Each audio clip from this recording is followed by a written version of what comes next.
کاہل شیر۔ کسی جنگل میں ایک شیرنی رہتی تھی جس کے 2 بچے تھے، چنو اور منو۔ وہ اپنے دونوں بچوں سے بہت پیار کرتی تھی۔ جب تک بچے چھوٹے تھے تب تک شیرنی روزانہ انہیں دوسرے جانوروں کا شکار کر کے لاتی اور خوب پیٹ بھر کر انہیں کھانا کھلاتی۔ پر جب بچے تھوڑے بڑے ہوئے تو انہیں بھی شکار پر لے جانا چاہا تاکہ انہیں بھی شکار کرنا آئے۔ چنو فوراً تیار ہو گیا، لیکن منو کہنے لگا، میری طبیعت ٹھیک نہیں ہے، کچھ دنوں کے بعد جاؤں گا، آج نہیں جا سکتا۔ منو ماں کے ساتھ شکار پر جانے لگا۔ اس طرح کچھ دن بیت گئے، پر منو ابھی بھی شکار پر جانے کے لیے راضی نہ ہوا۔ دراصل وہ بہت کاہل تھا۔ وہ سوچتا تھا جب بیٹھے بٹھائے کھانے کو مل جاتا ہے تو وہ محنت کیوں کرے۔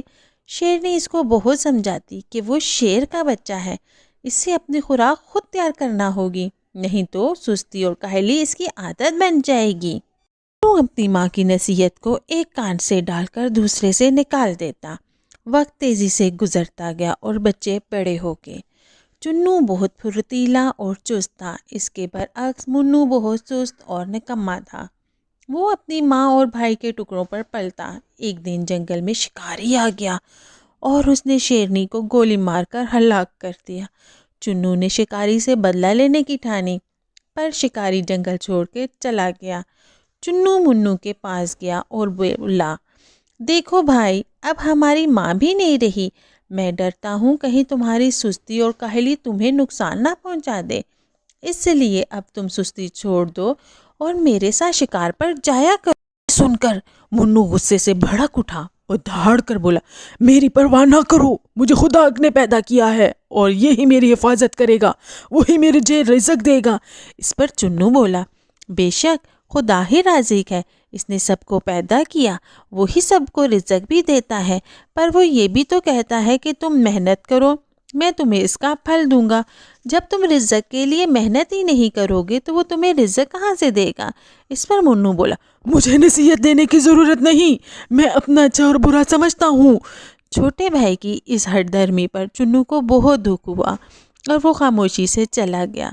دل یوں ہی گزرتے گئے۔ جب چنو شکار کرتا تو اس کو بھی حصہ دے دیتا اور وہ مزے سے کھاتا۔ کچھ دن کے بعد چنو کی شادی ہو گئی اور اس کے بھی بچے ہو گئے۔ اب اسے اپنے بچوں کا بھی پیٹ پالنا تھا۔ اب وہ اپنے بچوں کو بھی کھانا کھلاتا اور منو کو بھی پالتا۔ کبھی کبھی اس کے ننھے ننھے بچے بھوکے رہ جاتے۔ بچوں کو تڑپتا دیکھ کر رفتہ رفتہ چنو نے منو کی بری عادتوں سے تنگ آ کر اس کو اس کے حال پر چھوڑ دیا۔ اب منو بھوکا رہتا، وہ کھا کھا کر سست ہو گیا تھا۔ شکار کی اس میں ہمت نہ تھی۔ چھوٹے موٹے خرگوش اور لومڑی جیسے جانور گزرتے تو انہیں ہڑپ کر کر کھا جاتا، پھر بھی اس کا پیٹ نہ بھرتا تھا۔ آہستہ آہستہ وہ کمزور ہو گیا۔ ایک دن بھوکا چوہا منو کے پاس سے گزرا۔ اس نے شیر کو مردہ سمجھا اور اس کے کان کتر کتر کے کھانے لگا۔ پیٹ بھر کر چوہا خوشی خوشی سے اپنے ساتھیوں کے پاس گیا اور انہیں خوشخبری سنائی۔ وہ سب بھی نعرے لگاتے، اچھلتے کودتے اس پر چڑھ گئے اور من چاہے حصے سے گوشت نوچ نوچ کر کھانے لگے۔ اس طرح یہ کمزور اور چھوٹی سی مخلوق جنگل کے بادشاہ کو عبرتناک انجام تک لے گئی۔ سچ کہتے ہیں، کاہل کا حشر ہمیشہ برا ہوتا ہے۔ بچوں، کیسی لگی آپ کو یہ کہانی؟ پیاری پیاری کہانیاں سننے کے لیے ہمارے چینل کو لائک کریں، سبسکرائب کریں اور بیل آئیکن دبانا نہیں بھولنا۔